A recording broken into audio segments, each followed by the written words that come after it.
21 Sports. This is Penguin Game Day, driven by Greenwood Chevrolet, Austintown.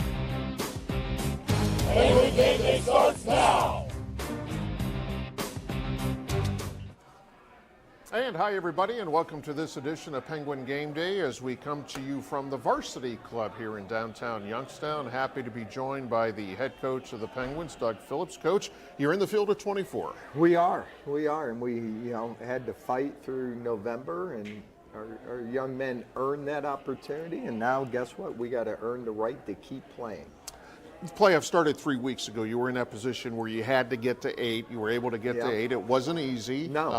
No game in the Missouri Valley Conference is easy. But as you took on Northern Iowa, jumped out to the early lead. We'll take a look at some of the highlights. And then they battled back. You said they would. They did. And, we've been on the other side. We always are the one coming back. And, we did jump. I think our young men were ready to play. We jump out to a 28-3 lead. And, we got to be able to finish those games, not to lose, play to win and continue. And, that second half, we allowed them back in. Momentum grew for them.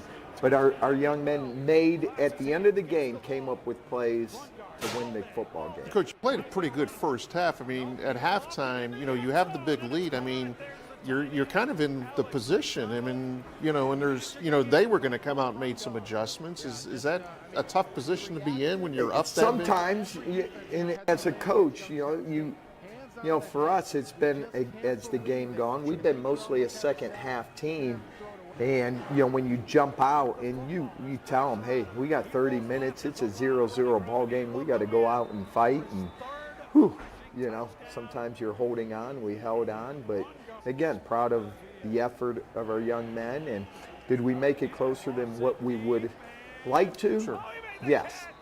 What did you learn from your team on Saturday? I know it's the last regular season game. Was there anything that stood out? Well, this year, I think all the games you learn a little bit more about your team. And, when we needed to stay connected there, when they were 3 points down and we needed a defensive stop, our guys came together and got the stop. And then our offense was able to get that one more first down to end the football game. 2 good quarters, mediocrity maybe throughout the season. There's no perfect game, but that full 60 minutes still hasn't been put together. No, we're still striving. I don't think we've seen the best of the Penguins because you've seen it at times, and that's what you're striving for during the week is to play a 60-plus minute game, where you have a relentless defense, superior special teams, and an opportunistic offense. So you guys turn the page, you get into the postseason, and you welcome Yale to Youngstown. Yeah, Team 152. This is their 152nd team at Yale, so that just speaks volumes of them tradition-wise in college football. And, not only are they nationally known, they're probably worldly known. This is a team that has tradition. You guys have tradition. They have 27 national championships in their history. Yeah. Youngstown State has 4. I mean, this is a unique opportunity, isn't it? It is, especially with the Ys on each of our helmets, too. So, I don't know in the history of YSU if we've played an Ivy League school. I don't think so. That's the one thing that's great about the playoffs. You're playing different teams from different leagues, and I think that makes it exciting. Well, we'll break down the Bulldogs a little bit later, but when we return, we'll visit with one of the wide receivers on this year's Penguin team when Penguin Game Day continues.